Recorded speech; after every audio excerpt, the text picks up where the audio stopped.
My YouTube channel and आज हम पढ़ने वाले हैं 2.4 टॉपिक, जिसका है सहकारी समितियां, सहकारी संगठन। ठीक है, इसको दो नाम से भी आप बुला सकते हैं, सहकारी समितियां या सहकारी संगठन। ठीक है, कोऑपरेटिव सोसाइटी या कोऑपरेटिव ऑर्गेनाइजेशंस। ठीक है, तो हम इसमें पढ़ेंगे कि कोऑपरेटिव सोसाइटी जो होती है वो क्या होती है, सहकारी समितियां क्या होती है, सहकारी संगठन क्या होता है। ठीक है, और इसमें कौन कौन लोग शामिल होते हैं, और इसमें ये पढ़ेंगे कि इसमें सरकार का कितना रोल होता है। ठीक है, सरकार इसमें अपनी क्या भूमिका अदा करती है। और दूसरा हम इसमें पढ़ेंगे कि इसमें क्या क्या इसके फीचर्स है, क्या क्या लाभ है, इसके क्या क्या सीमाएं हैं, लिमिटेशंस है। ठीक है, तो हम जानते हैं हमारा 2.4 टॉपिक। इससे पहले हमारा जो टॉपिक था उसमें हमने हिंदू फैमिली के बारे में पढ़ा था, हिंदू फैमिली बिजनेस के बारे में पढ़ा था। ठीक है, तो अब जो टॉपिक हमारा जो स्टार्ट हो रहा है वो 2.4 है। तो चलिए स्टार्ट करते हैं इस टॉपिक को। अगर आपको इस टॉपिक से रिलेटेड कोई भी इशू या क्वेश्चंस आते हैं तो आप मुझे कमेंट सेक्शन में ज़रूर मेंशन करिएगा। ओके, तो चलिए, सहकारी संगठन का अर्थ, meaning of cooperative organisation. Meaning मतलब क्या है सहकारी संगठन का, तो ये जानते पहले। सहकारिता दो शब्दों सह तथा कारिकता के योग से बना है। देखो, सहकारिकता मतलब सह तथा कारिकता, ठीक है, दो शब्दों से मिलके बना हुआ है। यहाँ पे सह का अर्थ है मिलकर। ठीक है, सह का क्या मतलब होता है, मिलकर, साथ में। ठीक है, और कार का अर्थ है काम करना, तो मतलब मिलकर किसी काम को करना, कार्य। अतः सहकारिता का अर्थ मिलकर कार्य करने से है। ठीक है, प्रत्येक सबके लिए और सब प्रत्येक के लिए। ठीक है, each for all and all for each. देखो, अगर सब मिलकर काम करेंगे तो जो भी बेनिफिट होगा सबके लिए होगा। ठीक है, तो सबके प्रत्येक सबके लिए मतलब को सारे जो मिलकर अगर काम करेंगे तो जो भी उसका बेनिफिट है, जो भी उसका प्रॉफिट होगा वो सबके लिए ही तो होगा। ठीक है, तो सहकारिता का एक मूल मंत्र है कि each for all and all for each. ठीक है, अन्य शब्दों में सहकारी संगठन का आधार यह है कि विभिन्न व्यक्तियों द्वारा अपनी छोटी छोटी बचतों को समिति में एक बड़ी राशि के रूप में एकत्रित करके जरूरतमंद सदस्यों को ऋण देकर उनकी सहायता की जाए। ठीक है, देखो सहकारी समिति क्या होती है मैं बताती हूँ। शॉर्टकट एग्जांपल देती हूँ कि 5-6 क्या कहते हैं, गांव में 5-6 लोगों ने क्या कहते हैं ग्रुप बनाया, और उन्होंने ये सोचा कि क्यों ना हम छोटी छोटी बचत करें, और बचत करने के बाद जिन लोगों को क्या कहते हैं पैसे की ज़रूरत है उनको कुछ अमाउंट पे उनको लोन दे। ठीक है, तो इससे क्या होगा, उनका भी फ़ायदा हो जाएगा और जो ज़रूरतमंद होंगे उनको भी उनकी नीड्स पूरी हो जाएगी। ठीक है, इससे उनको बैंक जाने के जो बैंक के जो झंझट होते हैं वो भी उससे बच सकते हैं। ठीक है, तो ये लोग क्या करते हैं कि अन्य शब्दों में इन्होंने कहा कि सहकारी संगठन का आधार यह है कि विभिन्न व्यक्तियों द्वारा अलग अलग व्यक्तियों द्वारा अपनी छोटी छोटी बचतों को समिति में एक बड़ी राशि के रूप में एकत्रित करके जरूरतमंद सदस्यों को ऋण देकर उनकी सहायता की जाए, अथवा बड़ी मात्रा में वस्तुएं खरीदकर बड़े पैमाने के व्यापार के लाभ प्राप्त किया जाए। ठीक है, कि देखो उन्होंने क्या कहा कि वो लोग, ये समिति ऐसी होती है जो छोटी छोटी बचतों को क्या करती है, इकट्ठा करती है अपनी, और बचतों को इकट्ठा करने के बाद वो लोगों को ऋण देती है, और जब उनसे ऋण से उनको कुछ जो भी बेनिफिट होता है, जो भी उनको थोड़ा बहुत पैसा मिलता है ऋण से, जो ब्याज दर ये सब मिलता है, तो उससे वो लोग क्या करते हैं, बड़े पैमाने पर बिजनेस का लाभ उठाते हैं। ठीक है, वस्तुएं खरीदते हैं। ठीक है, व्यावसायिक संगठन का सहकारी प्रारूप इसके अन्य प्रारूपों में से एक मुख्य आधार भी भिन्न है। देखो कि व्यावसायिक संगठन का एक सहकारी प्रारूप जो है ये बहुत अलग है, लेकिन इसके बारे में हम जानते कि ये है क्या, वो ये कि यद्यपि सहकारी संगठन भी अपने कारोबार को व्यवसाय के सर्वमान्य सिद्धांतों के आधार पर ही चलाते। देखो इन्होंने क्या कहा कि जो हमारा सहकारी संगठन है, जिस तरीके से एक बिजनेस चलता है उसी तरीके से सहकारी संगठन भी कार्य करती है। ठीक है, व्यवसाय के साथ साथ काम करते हैं, मतलब बिजनेस के जो रूल्स है कि बिजनेस में हमें कौन कौन से रूल्स को फॉलो करने हैं, वैसे ही सहकारी संगठन भी काम करती है बिजनेस के रूल्स को फॉलो करते हुए। ठीक है, तो दोनों ही सेम है। ठीक है, परंतु इनमें लाभ कमाने के स्थान पर अपने सदस्यों की सेवा की प्राथमिकता दी जाती है। देखो इन्होंने क्या कहा कि बिजनेस में हम क्या करते हैं, लाभ कमाते हैं, हमारा मेन मोटिव होता है प्रॉफिट अर्निंग करना। ठीक है, अदरवाइज हमें कुछ दिखता नहीं उसके अलावा। लेकिन सहकारी संगठन में क्या होता है कि लाभ कमाने के स्थान पर ये लोग सदस्यों की सेवा भावना करते हैं, लोग सर्विसेज प्रोवाइड करते हैं लोगों को, इनको कोई प्रॉफिट का से कोई मतलब नहीं होता। ठीक है, और इनका पंजीकरण सहकारी समिति अधिनियम 1912 अथवा संबंधित राज्य सहकारी समिति अधिनियम के अंतर्गत होता है। देखो इन्होंने क्या कहा कि इनका जो पंजीकरण रजिस्ट्रेशन जो होता है वो किसके अंतर्गत होता है, सहकारी समिति अधिनियम के अंतर्गत, और कब होता है, 1912 में हुआ था। ठीक है, और ये कौन करता है, राज्य के सहकारी समिति अधिनियम के अंतर्गत हो जाए, जो उस स्टेट के अंदर जो भी सहकारी समिति होगा वो करता है। ठीक है, बंगाल, बिहार, उड़ीसा, महाराष्ट्र में, मद्रास में अपने अलग अलग समिति अधिनियम है। ठीक है, सहकारी संगठन से अभिप्राय ऐसे ऐच्छिक संगठन से है जिसकी स्थापना कुछ व्यक्तियों द्वारा सहकारिता एवं समानता के आधार पर पारस्परिक आर्थिक हितों की सुरक्षा के लिए की जाती है। देखो इन्होंने क्या कहा कि सहकारी संगठन से मतलब है कि एक ऐसा ऐच्छिक संगठन, ऐच्छिक मतलब जो खुद मिलके बनाए, नहीं कि ज़बरदस्ती हम किसी को कह रहे हैं कि ठीक है तुम आ जाओ हमारे ग्रुप में ज्वाइन हो जाओ, नहीं, ठीक है। ऐच्छिक संगठन जिसकी स्थापना कुछ व्यक्ति क्या करते हैं द्वारा, सभी लोगों को मतलब कुछ व्यक्ति द्वारा मिलकर और समानता के आधार पर सबको इक्वलिटी दी जाए, ठीक है, उसके आधार पर ये पारस्परिक आर्थिक हितों की सुरक्षा करते हैं कि जिन लोगों को किसी चीज़ की नीड्स होती है, पैसों की ज़रूरत होती है, तो उनको आर्थिक मतलब आर्थिक जो भावना होती है वो देते हैं, ठीक है, मतलब जैसे बोलते हैं ना पैसे वगैरह इनको देना, ठीक है, सुरक्षा करते हैं लोग, ठीक है। उदाहरण के लिए उपभोक्ता सहकारी समितियों की स्थापना का उद्देश्य थोक व्यापारी अथवा उत्पादकों से सीधे अधिक मात्रा में माल खरीद के अपने सदस्यों की सस्ती दर पर उपलब्ध कराना। इन्होंने एक एग्जाम्पल दिया कि उपभोक्ता से इन्होंने एग्जाम्पल दिया कि जैसे कि देखो कस्टमर के पास सामान आता है, ठीक है, तो उसमें हमारे मिडल मैन होते हैं, मिडल मैन में एक थोक व्यापारी होता है, फिर फुटकर व्यापारी होता है, ठीक है। अब देखो जैसे मैंने एग्जांपल दिया, एक कंपनी है, कंपनी अगर डायरेक्ट क्या कहते हैं कस्टमर को सामान बेचेगी तो महंगे दाम पे बेचेगी, ठीक है, क्यों, क्योंकि उसको यहाँ से लेके कस्टमर तक पहुँचने का बहुत खर्चा पड़ जाएगा, तो इसीलिए मिडल मैन को रखा गया। तो मिडल मैन में जो हमारे 2 मिडल मैन आते हैं, जिसमें से हमारा पहला जो आता है वो थोक व्यापारी आता है। थोक मतलब स्टॉक में माल को खरीद लेना, ठीक है। अब थोक व्यापारी क्या करते हैं, उस कंपनी से स्टॉक में माल खरीदते हैं। अब उससे क्या हुआ, उसका खर्चा बस कितने तक पड़ा, सिर्फ थोक व्यापारी तक पड़ा, ठीक है, वो स्टॉक में माल खरीद लिया। अब उसने क्या करा, थोक व्यापारी ने आधा माल फुटकर व्यापारी को बेच दिया, तो फुटकर व्यापारी ने थोक व्यापारी से कुछ माल ले लिया, तो उनके बीच में जो भी डिस्टेंस हुआ उसका खर्चा कम पड़ा। अब फुटकर व्यापारी किसको बेचेगा सामान, कस्टमर को बेचेगा, तो कस्टमर और फुटकर व्यापारी का जो डिस्टेंस है वो बहुत कम पड़ा, तो इससे क्या होगा, उनकी लागत भी कम हो गई, उनका खर्चा भी कम हो गया और कस्टमर को सामान भी मिल गया, ठीक है। तो ये फ़ायदा है। तो इन्होंने उपभोक्ता सहकारी समिति के साथ इनका एग्जाम्पल दिया, ठीक है। इस प्रकार ये समितियां वित्तीय आधार पर कमजोर लोगों को बड़े व्यापारी व दलालों द्वारा किए जाने वाले शोषण से छुटकारा भी दिलाती है। देखो इन्होंने क्या कहा, सेकंड पॉइंट, कि ये जो समिति ऐसी होती है, ये जो वित्तीय जो फाइनेंस किसी की कंडीशन ख़राब होती है तो उनको फाइनेंशियल पोजीशन में मदद करती है, और जो दलाल लोग होते हैं जो क्या कहते हैं दलाली करते हैं, ठीक है, और जो शोषण करते हैं उनका, कि मतलब उनको हाई रेट पे इंटरेस्ट के थ्रू पैसे देते हैं, ठीक है, तो इन सब चीज़ों से भी वो बच जाते हैं, ठीक है। विपणन सहकारी समिति मार्केटिंग कोऑपरेटिव्स को छोटे छोटे उत्पादों जैसे किसान, कारीगर आदि द्वारा अपने माल का उचित मूल्य प्राप्त करने के उद्देश्य से स्थापित किया जाता है। देखो क्या है कि विपणन सहकारी समितियां ये मार्केटिंग में, अब देखो क्या है कि बहुत सारे लोग खेती बाड़ी करते हैं, ठीक है, वो लोग क्या करते हैं कि सामान जो उनकी खेती बाड़ी में जो भी उपज होती है उसको क्या करते हैं कि मार्केट में बेच देते हैं, लेकिन मार्केट में उन्हें उतनी रेट नहीं मिल पाती जितने की उन्होंने फसल को उगाई है, ठीक है। तो इसीलिए ये समिति क्या करती है कि ऐसे किसानों के लिए क्या कहते हैं ये मतलब एक समिति बनाती है कि इनको माल का उचित रेट इनको मिल सके, ठीक है, मूल्य प्राप्त करने के उद्देश्य से भी स्थापित करती है। उसके बाद है सहकारी साख समितियाँ। सहकारी साख समिति क्या होती है, क्रेडिट कोऑपरेटिव्स क्या होता है, लोगों को अल्पकालिक ऋण प्रदान करने तथा उनमें बचत की आदतें डालने के उद्देश्य से स्थापित की जाती है। अब देखो क्या करें, सहकारी साख समिति क्या कहती है हमारी कि लोगों को अल्पकालीन ऋण प्रदान करने, मतलब शॉर्ट टर्म लोन देने के लिए, और लोगों को सिखाने के लिए कि तुम्हें किस तरीके से बचतें करनी है, ठीक है, इन उद्देश्यों को पूरा करने के लिए भी सहकारी साख समितियां भी बनाई गई है, ठीक है।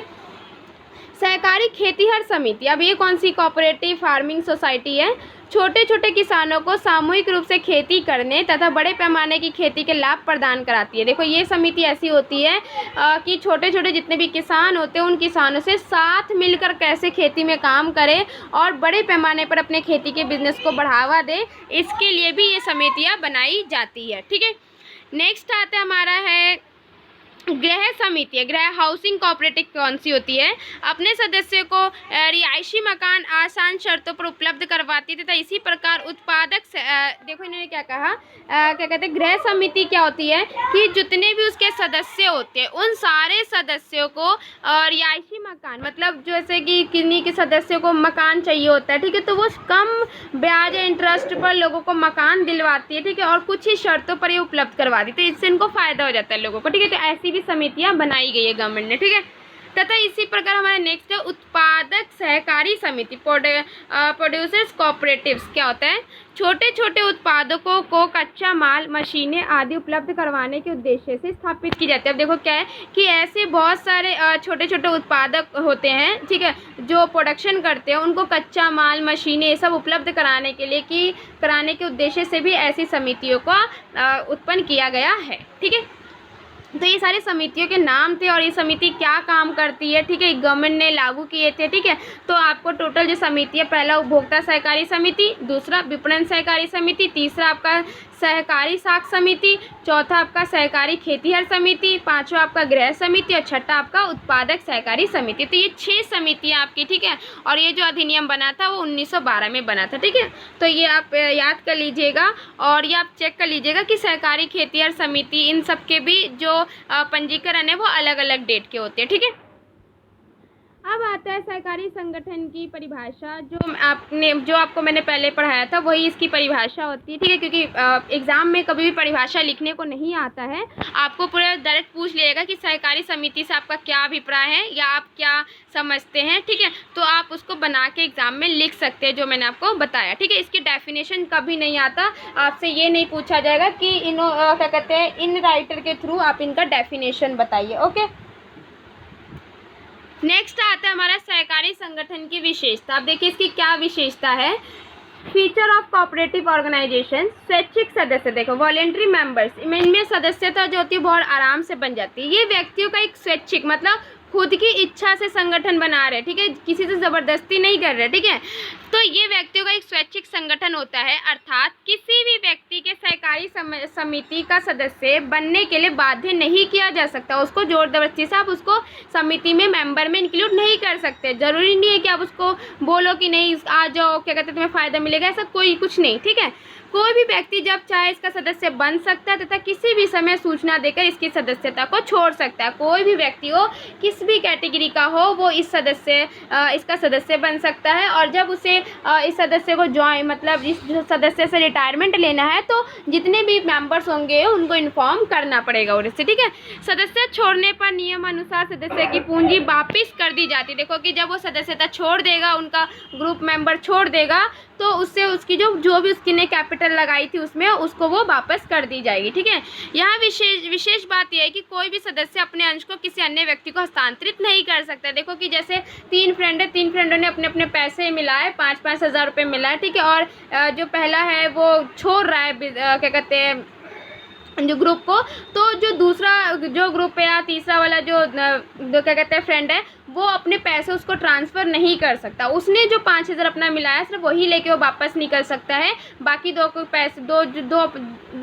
जो के पैसे जो है वो ट्रांसफ़र वो नहीं कर सकते, अपनी पैसे उनको नहीं दे सकते। ठीक है, इनकी सदस्यता प्राप्त करने के लिए धर्म, जाति आदि का कोई बंधन नहीं है। देखो कि इसमें कोई भी धर्म या लिंग, जाति भेद नहीं किया गया है। इसमें कोई भी व्यक्ति इस सदस्य में इंक्लूड हो सकता है, अर्थात सभी लोगों को इनकी सदस्यता प्राप्त करने का पूरा अधिकार है। लेकिन कुछ परिस्थिति में सदस्यता को एक विशेष ग्रुप तक सीमित कर दिया जाता है। ठीक है, कि मतलब जैसे 10 लोगों का ही ग्रुप है तो उसके बाद हम 11 को ज्वाइन नहीं कर सकते। ठीक है, या 9 अगर कोई है तो 9 क्या कहते हैं 9 लोगों का ग्रुप नहीं बन सकता। ठीक है, तो एक विशेष सदस्यता ग्रुप तक ही सीमित कर दी जाती है। उदाहरण तो किसानों की सहकारी समिति में केवल किसानों की सदस्यता ही दी जाती है। ठीक है, कि देखो जो किसानों की जो सहकारी समिति अगर हमें बनानी है तो उसमें किसान ही लोग आएंगे। ठीक है, अगर हमें गृह समिति बनानी तो उसमें सिर्फ गृह के ही लोग आएंगे। ठीक है, तो उससे रिलेटेड इंटरलिंक क्या कहते हैं सदस्यता को शामिल की जाती है। ठीक है,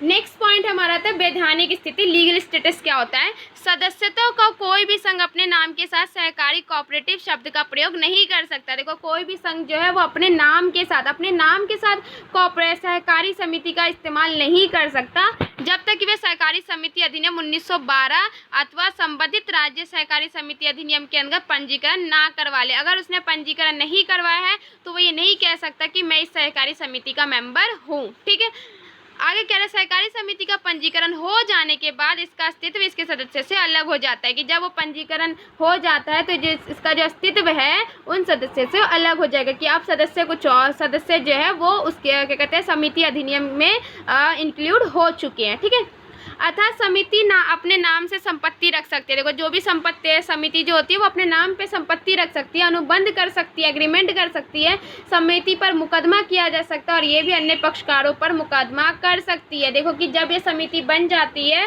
इनका पंजीकरण हो जाता है, तो इनको क्या क्या फ़ायदे मिल जाते हैं कि अपने नाम पे संपत्ति भी रख सकती है, एग्रीमेंट भी कर सकती है और समिति मुकदमा भी कर सकती है कि अगर उसने किसी को पैसे दिए और वो पैसा रिटर्न नहीं करे तो मुकदमा भी कर सकती है। और इन पक्षकारों के, इन समितियों के ऊपर भी पब्लिक जो है वो मुकदमा दायर कर सकता है। ठीक है। थर्ड पॉइंट आता है हमारा सीमित दायित्व, लिमिटेड लायबिलिटी। इस संगठन में सदस्यता का जो दायित्व होता है वो उनके अंशों तो उनके द्वारा दी गई गारंटी तक ही सीमित होता है। देखो कि इसमें जितने जितने मेंबर ने जितना जितना पैसा दिया है उनके अंशों तक ही उनकी जो गारंटी दी जाएगी, तो उनकी जो लायबिलिटी होती है वो सीमित होती है। ठीक है। चित्रण कंट्रोल क्या होता है, नियंत्रण, कंट्रोल, इनका नियंत्रण स्वयं सदस्य द्वारा प्रजातंत्र आधार पर किया जाता है। देखो यहाँ पे क्या प्रजातंत्र, ठीक है, मतलब क्या कहते हैं, यहाँ पे कोई रोक टोक नहीं है। ठीक है। इनका नियंत्रण जो होता है स्वयं, ये खुद नियंत्रण करते हैं और सदस्य द्वारा प्रजातंत्र आधार पर किया जाता है। इनके नियंत्रण के लिए एक प्रबंध समिति बना दी जाती है। प्रजा मतलब कि जो उसका हेड होगा। ठीक है। इनके नियंत्रण के लिए एक प्रबंध समिति बना दी जाती है जिसके सदस्यों का चुनाव आम सभा में मतों के आधार पर होता है। कि देखो कि वो प्रजातंत्र के आधार पर हम क्या कहते हैं, जो कंट्रोल करेगा। जैसे अगर एक बिजनेस है, बिजनेस को चलाने के लिए एक बहुत हेड लीडर चाहिए होता है। ठीक है। तो वैसे ही इस समिति को चलाने के एक हेड लीडर चाहिए। तो इनका जो नियंत्रण करने के लिए जो समिति बनती है वो कहाँ पे बनती है, कहाँ पे हम चुनते हैं, वो सदस्यों का जो चुनाव होता है वो आम सभा में होता है और वो वोटिंग के थ्रू होता है, मतों के आधार पर होता है, वोटिंग के थ्रू। ठीक है। इनके प्रत्येक सदस्य को केवल एक मत डालने का अधिकार होता है और इनमें जो क्या कहते हैं, जितने भी समिति में जो मेंबर होते हैं इनको वोट डालने का जो अधिकार होता है वो सिर्फ एक ही वोट डाल सकते हैं उस व्यक्ति के खिलाफ। ठीक है। जिसको वो चुन रहे हैं। ठीक है। चाहे उसके पास समिति के कितने ही अंश क्यों ना हो। ठीक है। चाहे उस समिति के कितने ही पैसे उसके पास क्यों ना इकट्ठा हो, लेकिन वो वोट एक ही डाल सकते हैं। ठीक है। कोई भी व्यक्ति अधिक अंश खरीद कर मतों के आधार पर प्रबंध व्यवस्था में मनमानी नहीं कर सकता। ठीक है। मुख्य उद्देश्य सेवा सर्विस मोटिव के लिए होती है ये। इनका मुख्य उद्देश्य अपने सदस्यों की अधिकतम संभव सहायता करना। इनका मुख्य मोटिव क्या होता है, अपने लोगों की, जो भी लोग हैं ज़रूरतमंद, उनकी सेवा करना। ये प्रॉफिट के लिए काम नहीं करते। ठीक है। अधिकतम संभव सहायता करने से यह अभिप्राय कदापि नहीं कि ये समितियाँ लागत पर ही वस्तु एवं सेवाएं प्रदान करती है। लागत मतलब कॉस्ट पर ही वस्तु और सेवाएं दे रही है, बल्कि उचित लाभ वसूल करते हुए भी अपने सदस्यों की सहायता करती है। देखो मैंने तो ये बताया था ना कि ये इनको प्रॉफिट तो चाहिए होता है, ये प्रॉफिट तो अर्न करेगी। ठीक है। लेकिन ये सर्विस भी उतना ही देगी। ठीक है। लेकिन ये नहीं है कि सिर्फ ये प्रॉफिट को ही देखेगी, ये सर्विस प्रोवाइड ज़्यादा करती है लेकिन अपनी प्रॉफिट को भी कम नहीं कर सकती। ठीक है। तो ये प्रॉफिट के साथ साथ सर्विस प्रोवाइड करती है। ठीक है। मताधिकार की समानता, इक्वलिटी ऑफ वोटिंग राइट्स। इसमें वोटिंग राइट्स जैसे अभी हमने पढ़ा कि सभी लोगों को समान वोट देने का अधिकार है, क्योंकि इन पर एक व्यक्ति का एक मत है। मत मतलब होता है वोटिंग। ठीक है। एक मत का सिद्धांत लागू होता है, इसलिए प्रत्येक सदस्य को एक मत डालने का अधिकार है। कि यहाँ पे जो है एक व्यक्ति का एक मत, मतलब एक व्यक्ति जो होता है सिर्फ एक वोट दे सकता है, उससे ज़्यादा वोट नहीं दे सकता अगर उसे अपनी समिति का चुनाव, अपनी समितियों में से अपने प्रजातंत्र का चुनाव करना है तो। ठीक है। आगे कह रहे हैं लाभ का विभाजन। ठीक है। लाभ का विभाजन क्या कहता है, सहकारी संगठन की एक और विशेषता यह है कि इसके लाभ अथवा अतिरेक का उपयोग अनेक प्रकार से किया जा सकता है। कि देखो जब सहकारी संगठन की विशेषता बता रही कि इनका जब लाभ हो जाता है या ज़्यादा सरप्लस हो जाता है, सरप्लस मतलब प्रॉफिट। ठीक है। तो इनका अलग अलग तरीके से, बहुत तरीके से इनका इस्तेमाल करते हैं। जैसे कुल अतिरेक का 1/4 भाग कानून के अनुसार सामान्य को जनरल रिजर्व में हस्तांतरित किया जाता है। देखो कि जितना भी इनके पास प्रॉफिट हुआ है उन प्रॉफिट का 1/4 भाग जो होता है वो जनरल रिजर्व में ये ट्रांसफ़र कर देते हैं। जनरल एक सेविंग टाइप का होता है। ठीक है। पूंजी पर निश्चित दर से लाभांश डिविडेंड दिया जाता है और जो भी उनके पास पूंजी है उस पर क्या देते हैं लोग, डिविडेंड प्रोवाइड करते हैं। ठीक है। जो कि 10% से अधिक नहीं होना चाहिए और डिविडेंड कितने परसेंट का होना चाहिए, 10% से ज़्यादा का नहीं। ठीक है। अतिरेक का कुछ हिस्सा उस क्षेत्र के विकास के लिए खर्च किया जा सकता है जहाँ समिति कार्य कर रही है। देखो कि जो भी कुछ बचा हुआ है क्या कहते हैं, उसमें से कुछ पैसे जो होते हैं वो लोग वहाँ खर्च कर देते हैं जहाँ पे समिति जो है वो कार्य कर रही है, जो कि कुल अतिरेक का 10% से अधिक नहीं होना चाहिए और वहाँ पर भी कितना होना चाहिए, 10% से ज़्यादा नहीं होना चाहिए। ठीक है। फोर्थ पॉइंट हमारा कहता है शेष अतिरिक्त को सदस्य में बोनस के रूप में बांट देना चाहिए। जो भी बचता है उसमें से बाकी जो प्रॉफिट जो बच रहा है वो किसको बांटना चाहिए, सदस्य में बांटना चाहिए, बोनस के रूप में बांटना चाहिए। लेकिन बोनस का बंटवारा अंशों के आधार पर ना करके सदस्य द्वारा समिति में दिए गए योगदान के अनुसार किया जाता है। देखो यहाँ पे अंशों के आधार पर नहीं कर रहे कि समिति ने कितना योगदान दिया, लोग अपना उसमें काम करने में कितना अपना क्या कहते हैं, जैसे बोलते हैं ना कि अपना योगदान देना, ठीक है, कितना सहायता करी, ठीक है, तो उसके अनुसार ये बोनस देते कि ताकि अगली बार उसको देखकर बाकी लोग भी उसकी तरह काम करना सीख जाए। ठीक है, उदाहरण एक उपभोक्ता सहकारी समिति के बोनस का बंटवारा सदस्य द्वारा की गई खरीद के आधार पर भी किया जाता है। ठीक है, नेक्स्ट आता है हमारा 8वां नगद व्यापार, कैश ट्रेडिंग। सहकारी समिति के पास अपेक्षाकृत कम वित्तीय साधन होने के कारण ये नगद व्यापार को प्राथमिकता देते हैं। देखो ये वित्तीय साधन इनके पास कम होती है तो इसलिए नगद व्यापार मतलब कैश में व्यापार करने के लिए ज़्यादा करते हैं। लेकिन ऐसे कानूनी प्रतिबंध नहीं है कि ये समिति उधार माल नहीं बेच सकती। लेकिन ऐसा कोई कानूनी प्रतिबंध नहीं है कि ये जो समिति है वो माल को उधार नहीं बेच सकती, ऐसा कोई रूल्स रेगुलेशन नहीं बनाया गया। ठीक है, बेच सकती है। ठीक है, लेकिन इनके पास जो वित्तीय साधन कम होने के कारण ही ये ज़्यादातर नगद में व्यापार करती है। ठीक है, वित्त की व्यवस्था, अरेंजमेंट ऑफ फाइनेंस।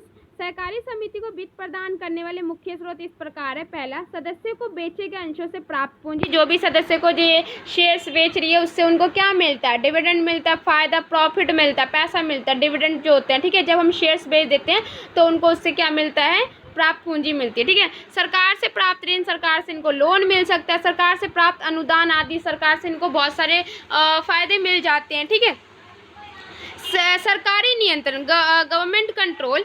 यद्यपि समिति ऐच्छिक संघ के रूप में होती है लेकिन सरकार समय समय पर इनके लेखों का निरीक्षण करके इन पर नियंत्रण रखती है। देखो जितनी भी समितियां जो हैं वो मिलकर काम तो कर रही है लेकिन सरकार क्या करती है, समय समय पर इन लोगों का इनके फाइनेंशियल ट्रांजैक्शन का क्या करती है, चेक करती है, इन पर निरीक्षण रखती है और कंट्रोल रखती है। ठीक है, इसी उद्देश्य से सहकारी समिति को अपने वार्षिक रिपोर्ट एवं लेखी रजिस्टर के पास भेजने होते हैं। देखो इसीलिए जो ये सहकारी समितियाँ जो होती है अपने जो पूरे साल का जो रिपोर्ट होता है, कितना ट्रांसफ़र किया, कितना इनको प्रॉफिट हुआ, कितना इन्होंने सर्विस दी, ठीक है, ये सारे का जो रिपोर्ट है ये बनाकर ये क्या करते हैं, रजिस्ट्रार के पास भेज देती है। ठीक है, लेखे रजिस्ट्रार के पास भेज देती है। ठीक है, अब आता है नेक्स्ट हमारा टॉपिक जो है सहकारी समिति की स्थापना अथवा पंजीकरण। अब देखिए सहकारी समिति की स्थापना किस तरीके से हुआ तथा इसका पंजीकरण करवाना क्यों ज़रूरी है और कैसे इसका पंजीकरण होता है। ठीक है, तो हमें पढ़ते हैं formation of registration of cooperative society.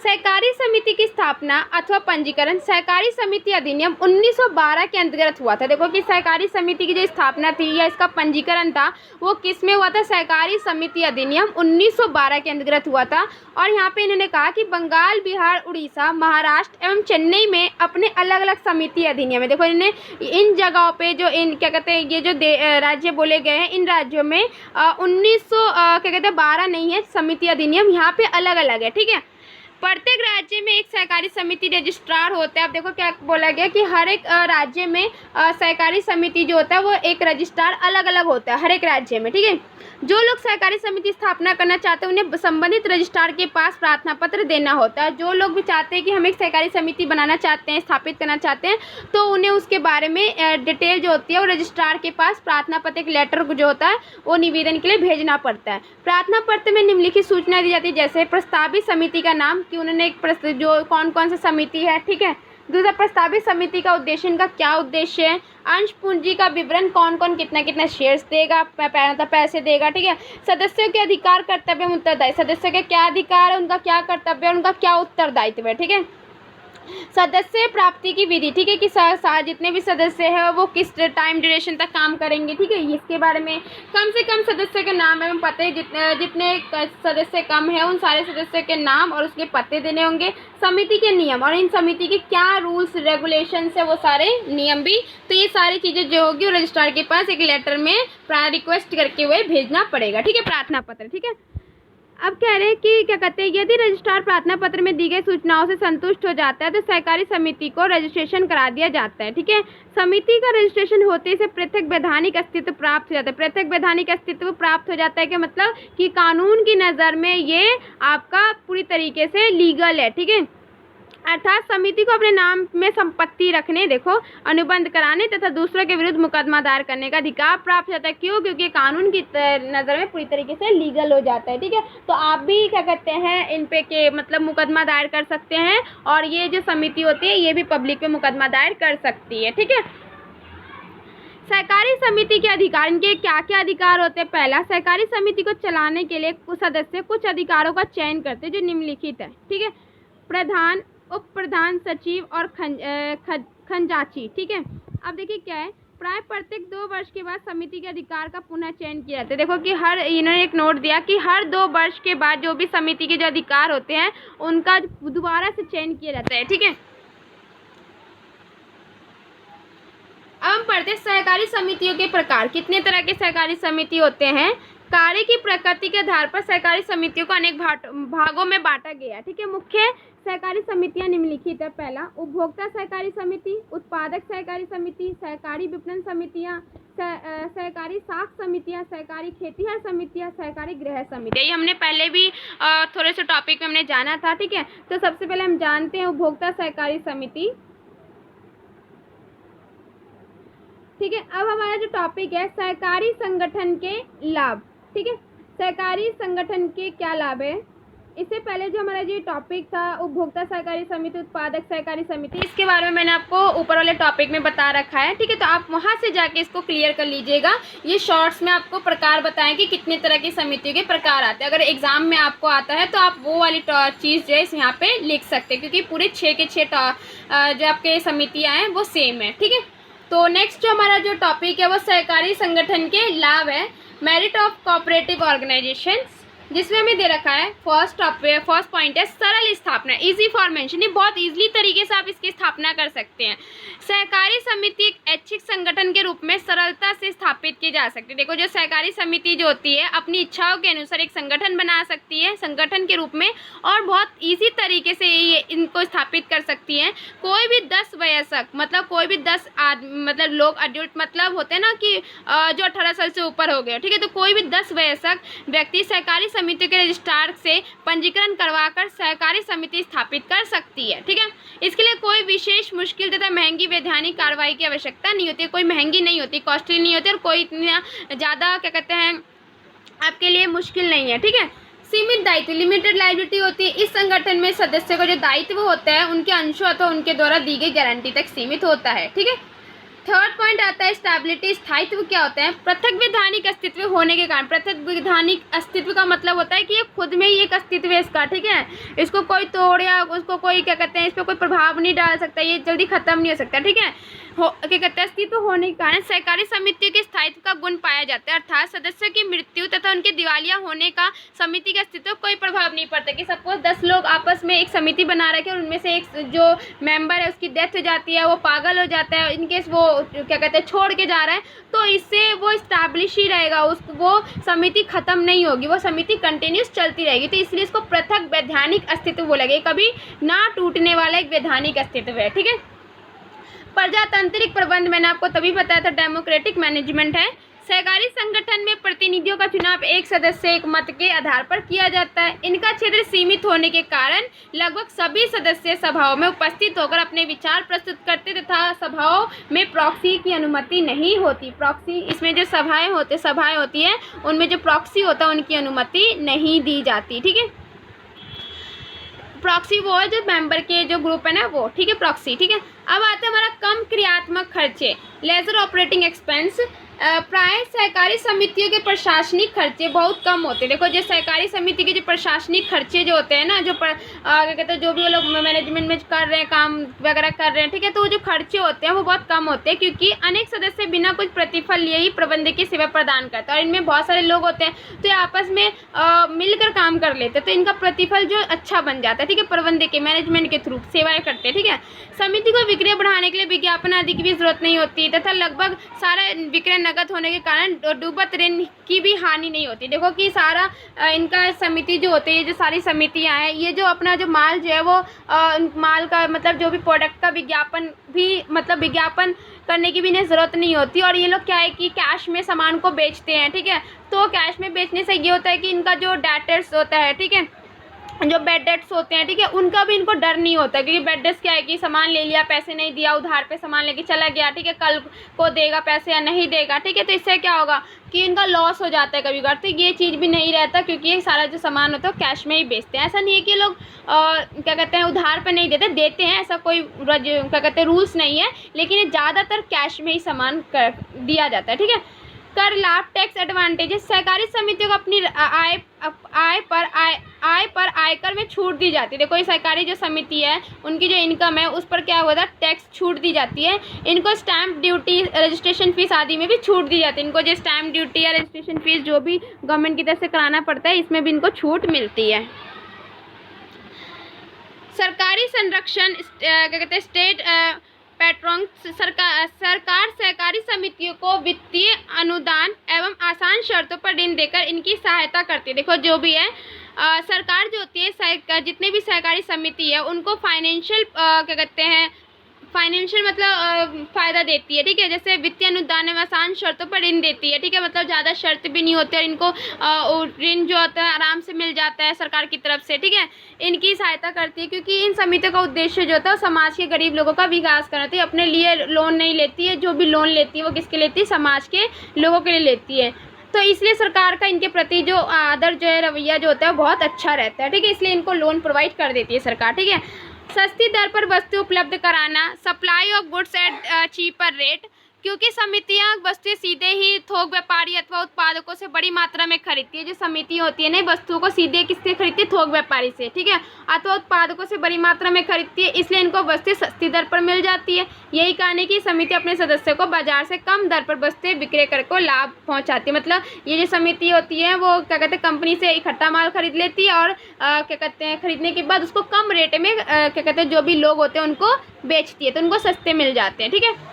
दूसरे व्यवसाय पर नियंत्रण, चेक ऑन क्या कहते हैं अदर बिजनेस, एक सहकारी समिति के समान व्यवसाय करने वाले अन्य व्यवसायी को अपने माल का मूल्य व किस्म निर्धारित करते समय समिति के मूल्य व किस्म को ध्यान में रखना पड़ता है, जिसके फलस्वरूप वस्तु का अधिक मूल्य लेकर उपभोक्ता को शोषण नहीं कर सकते। कि देखो इन्होंने क्या कहा कि एक सहकारी समिति के समान व्यवसाय करने वाले अन्य व्यवसायी को, देखो कि एक सहकारी समिति है, ठीक है, और उसके अपोजिट एक दूसरा सहकारी समिति है, एक बिजनेस है, ठीक है, एक व्यवसाय है और जो मतलब काम कर रहा है, ठीक है, और वो क्या कहते हैं हाई रेट पे सामान को बेच रहा है या कम रेट पे सामान को बेच रहा है, ठीक है। तो ये जो सहकारी समिति है ना, इसको ध्यान रखना पड़ता है, वो देखना पड़ता है कि वो सामान को ज़्यादा में तो नहीं बेच रहा, कम में तो नहीं बेच रहा, कहीं उस कस्टमर का शोषण तो नहीं कर रहा, ठीक है। तो अन्य शब्दों में कहा जाए कि आज उपभोक्ता व्यवसायियों की दया पर निर्भर नहीं है, बल्कि उनके पास सहकारी समिति के रूप में एक शक्तिशाली हथियार है, ठीक है। क्योंकि व्यवसायी जो होते हैं ना, वो क्या करते हैं, लोगों का शोषण कर लेते हैं, उनसे ज़्यादा रेट में सामान बेच देते हैं, उनको नुकसान हो जाता है इस चीज़ से। तो इसीलिए ज़्यादा से ज़्यादा जो ये लोग होते हैं, ये किस पे निर्भर है आजकल, सहकारी समितियों पर, ठीक है। आर्थिक विकेंद्रीकरण क्या कहते हैं, आर्थिक विकेंद्रीकरण हमारा क्या है, सहकारी समितियों ने देश के धन को बड़े बड़े व्यवसायियों के हाथों में एकत्रित होने से बचाया। मतलब जो बड़े बड़े बिजनेसमैन होते हैं ना, वो क्या करते हैं, ब्लैक मनी रख लेते हैं इकट्ठा, ठीक है, और छुपा के रख लेते हैं, अपने बैंकों में डिपॉजिट कर लेते हैं, ठीक है। तो ऐसे क्या है कि वो जो मनी जो होता है वो निकलता नहीं है देश से, ठीक है, तो इससे आर्थिक इकोनॉमी गिर जाती है। तो इसीलिए जो भी सहकारी समिति ने देश के जो धन को, जो पैसा है ब्लैक मनी को, उसको बचाया और उनके हाथों में जाने से बचाया। व्यवसायी पहले उपभोक्ता से अधिक विक्रय मूल्य लेकर अधिकाधिक लाभ कमाते थे और धन जमा करते थे। देखो क्या कहता है कि जो बिजनेसमैन होते हैं वो कस्टमर से ज़्यादा मूल्य पर सामान को बेचते हैं और उनसे प्रॉफिट कमाते हैं, ठीक है, और जमा करते रहते हैं उन प्रॉफिट को। लेकिन अब ये प्रवृत्ति लगभग समाप्त हो गई, लेकिन अब ये जो है समाप्त हो गई है, ठीक है। सहकारी संगठन की सीमाएं, अब इसकी सीमाएं क्या है हमारी, पूंजी की कमी। देखो सहकारी समितियों के सदस्य प्राय वित्तीय रूप से कमजोर तथा सीमित क्षेत्र में रहने वाले व्यक्ति होते हैं। देखो मतलब एक ऐसी जगह पे वो गांव के ही लोग होते हैं, ठीक है, और वो एक ऐसी एरिया में रहते हैं जहाँ पे थोड़ा फाइनेंशियल इशू जो होता है वो थोड़ा कम मतलब थोड़ा कम चलता है, ठीक है, फाइनेंशियल ट्रांजेक्शन जो होती है थोड़ी कम होती है, ठीक है, ऐसी जगह पे रहते हैं वो लोग। तो सहकारी समिति के जो सदस्य होते हैं प्राय वित्तीय रूप से लोग कमज़ोर होते हैं, फाइनेंशियल रूप से कमज़ोर होते हैं तथा सीमित क्षेत्र में रहने वाले व्यक्ति होते हैं, ठीक है। अतः ये लोग एक सहकारी समिति में सीमित पूंजी ही लगा पाते हैं। मतलब ये लोग जो होते हैं एक सीमित क्षेत्र, मतलब कुछ एरिया तक ही में ही रहते हैं, ठीक है, बहुत बड़े फैलाव क्षेत्र नहीं होता इनका, तो इस वजह से कुछ तक ही कैपिटल लगा पाते हैं, पैसा लगा पाते हैं। दूसरी ओर लाभांश की सीमित दर तथा एक सदस्य एक मत का सिद्धांत भी इनमें विनियोग को हतोत्साहित करता है, ठीक है। इनमें लाभांश भी बहुत कम होता है, ठीक है, और एक व्यक्ति एक वोट देगा, तो इससे क्या है कि ये लोग इन्वेस्ट करने में, मतलब इनका बहुत इन्वेस्ट जो होते हैं लोग बहुत कम कर पाते हैं, ठीक है। अकुशल प्रबंध क्या है? सहकारी समिति का प्रबंध स्वयं ही उनके सदस्यों द्वारा किया जाता है। देखो कि इनका जो मैनेजमेंट है वो किनके द्वारा, खुद सदस्य ही करता है, जो कि प्रबंधकीय ज्ञान के अभाव में समिति का संचालन प्रभावपूर्ण ढंग से नहीं कर सकते, क्योंकि उनके पास अगर क्या पता है कि कोई बाहरी बंदे को अगर हम हायर करके रखते हैं, ठीक है, अपने क्या कहते हैं समिति को चलाने के लिए, तो क्या पता उसके पास ज़्यादा नॉलेज हो, ठीक है। लेकिन क्या है कि लोग जो मैनेजमेंट करते हैं वो खुद मिल के कर लेते हैं, तो इनके पास क्या पता ज्ञान की कमी, और ज्ञान की कमी के कारण जो संचालन है और जो प्रभावपूर्ण ढंग से जो काम करने का तरीका वो लैक हो जाता है, वो कम हो जाता है, ठीक है। अकुशल प्रबंध का दूसरा कारण है वेतनहीन सदस्यों द्वारा प्रबंध, ठीक है। वेतन मतलब ये बिना पैसे के काम करते, बिना सैलरी के काम करते, ठीक है, तो इसका मैनेजमेंट बेकार होता है। जो धार्मिकता के अभाव में आकर प्रबंध समिति के सदस्य तो बन जाते, लेकिन प्रतिफल के अभाव में समिति के कार्य में रुचि नहीं लेते। देखो इन्होंने क्या कहा कि ये क्या कहते हैं, लोगों की हेल्प करने के आधार पे या धर्म के आधार पे या ऐसी मतलब क्या कहते हैं आपसी प्रेम भावना के आधार पे ये समिति के सदस्य तो बन जाते हैं, लेकिन क्या है कि इनको कोई फ़ायदा नहीं मिलता इससे, तो ये लोग काम करने में क्या करते हैं, रुचि नहीं लेते, ठीक है। नगद विक्रय कैश ट्रेडिंग होता है हमारा। क्या कहते हैं, नगद विक्रय सहकारी समितियों का लाभ भी है और हानि भी है, ठीक है। कैसे? इनके प्राय सदस्य प्राय गरीब लोग होते हैं, ठीक है, जिनको उधार माल की आवश्यकता होती है। यद्यपि सहकारी समिति उनको कम मूल्य पर माल उपलब्ध कराती है, लेकिन उधार सुविधा के अभाव में उन्हें अन्य व्यवसाय को चंगुल में फंसना ही पड़ता है, क्योंकि अगर उनके पास कैश नहीं होगा तो उनसे सामान नहीं ले पाएंगे और वो फिर व्यवसाय से ही उधार में सामान खरीदेंगे, ठीक है, और उनके चंगुल में फंस जाएंगे। नेक्स्ट आता है हमारा राजनीतिक हस्तक्षेप, ठीक है, पॉलिटिकल इंटरफेरेंस। आगे क्या आता है, क्योंकि सहकारी समितियों में सरकार का भी धन लगा होता है, इसीलिए सरकार इन पर नियंत्रण के उद्देश्य से प्रबंधकीय समितियों में अपने सदस्य मनोनीत करती है। देखो कि जो प्रबंध का मैनेजमेंट करने का जो सदस्य है, इनमें ये लोग गवर्नमेंट जो अपने सदस्यों को भी इंक्लूड कर देती है, ठीक है। जैसे ही कोई सरकार बदलती है तो नई सरकार चाहती है कि उसके सदस्य मनोनीत किए जाए। देख, लेकिन जैसी सरकार बदल जाती है तो वो जो सरकार चाहती कि जो पुराने जो उनके अंदर मैनेजमेंट में जो प्रबंधकीय लोग थे उसको हटा दिया जाए, दूसरे सदस्यों को डाला जाए। तो इस प्रकार सहकारी समिति का प्रबंध व्यवसायी आधार के स्थान पर राजनीतिक आधार पर होने लगता है। देखो किन्होंने सही बोला ना कि इस प्रकार से जो सहकारी समिति का जो मैनेजमेंट है वो बिजनेस के आधार पर ना होकर राजनीतिक आधार पर होता है। मतलब बार बार गवर्नमेंट आएगी और गवर्नमेंट के जो कुछ लोग होंगे वो क्या कहते हैं उनके साथ इंक्लूड होंगे, प्रबंधकीय समिति के साथ इंक्लूड होंगे। अब क्या होगा कि जैसी वो गवर्नमेंट बदली और दूसरा गवर्नमेंट आया तो वो जो पुराने जो समिति के जो मेंबर थे उसके अंदर सरकार के वो उसको चेंज कर दिया जाएगा। तो इससे क्या है कि ये बिजनेस के आधार पर नहीं कर रहे लोग, ये राजनीतिक आधार पर होता है, ठीक है। प्रेरणा की कमी, लैक ऑफ मोटिवेशन। सहकारी संगठन एक जन समूह की सामूहिक संस्था होने के कारण कोई भी सदस्य इसके कार्य में व्यक्तिगत रुचि नहीं लेता। देखो सहकारी संगठन का एक लोगों का समूह है, ठीक है, और सामूहिक संस्था होने के मतलब समूह का एक संस्था होने, एक ही जगह के लोग होने के कारण कोई भी सदस्य जो होता है इसमें इतना इंटरेस्ट नहीं लेता, ठीक है। व्यक्तिगत प्रेरणा के अभाव में सभी ये सोचकर चुप बैठ जाते कि वह ही काम क्यों करे, ठीक है, क्योंकि उन्हें कोई मोटिवेट करने वाला व्यक्ति नहीं होता, तो इस वजह से वो चुपचाप बैठ जाते हैं और ये सोचते हैं कि हम ही काम क्यों करें, हम ही लोगों को क्यों बेनिफिट दे, ठीक है। जिस उद्देश्य के लिए इनकी स्थापना की जाती है वो पूरा नहीं हो पाता, ठीक है। जनता के विश्वास में कमी होती है, लैक ऑफ पब्लिक कॉन्फिडेंस। प्राय ये देखा जाता है कि कुछ विशेष व्यक्ति इनकी प्रबंधकीय समिति के सदस्य बन जाते हैं, ठीक है। कुछ ये देख सकते हैं कि जो कुछ व्यक्ति जो होते हैं थोड़े नॉलेजेबल व्यक्ति जो होते हैं, ठीक है, वही इस मैनेजमेंट का हिस्सा बन जाते हैं। लेकिन जो कि राजनीति से प्रेरित होते हैं उनका घटकीय व्यवहार देखकर जनता का सहकारी समितियों में से विश्वास उठ जाता है, ठीक है। लेकिन ये लोग क्या होते हैं, ये जो प्रबंधकीय समिति जो होते हैं ये राजनीति से प्रेरित होकर इनमें इन्वॉल्व होते हैं। तो इस वजह से क्या होता है कि लोग जो होते हैं इन पर ट्रस्ट करना बंद कर देते हैं और इन क्या कहते हैं समितियों पे से विश्वास इनका उठ जाता है, ठीक है, क्योंकि ये लोग सिर्फ प्रॉफिट के लिए सोचते हैं फिर अपना। गोपनीयता का अभाव, लैक ऑफ स्कैर्सी। सहकारी समितियों को अपनी वार्षिक रिपोर्ट और खाते रजिस्ट्रार के पास भेजने होते हैं। इस प्रकार व्यवसाय की गोपनीय बातें भी सबके सामने आ जाती है, ठीक है।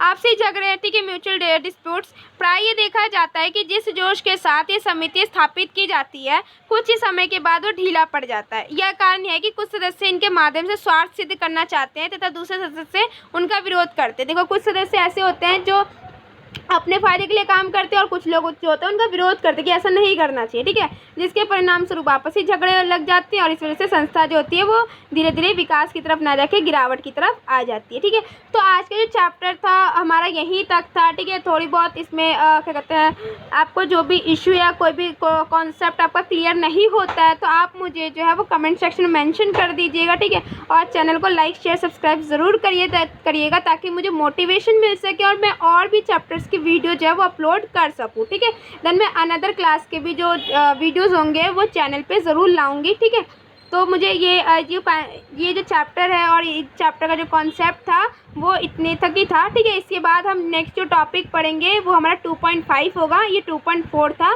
जो हमारा यहाँ तक था, ये ख़त्म हो चुका है। ठीक है, अभी हमारा सेकेंड चैप्टर ख़त्म नहीं हुआ। ठीक है, इससे रिलेटेड आपको कोई भी क्वेश्चन या इंपॉर्टेंट क्वेश्चन भी चाहिए तो आप मुझे कमेंट सेक्शन में मेंशन करिएगा ताकि मैं आपको जो क्वेश्चंस है, जो भी PDF है, मैं आपको व्हाट्सएप के थ्रू प्रोवाइड कर दूँगी। ओके।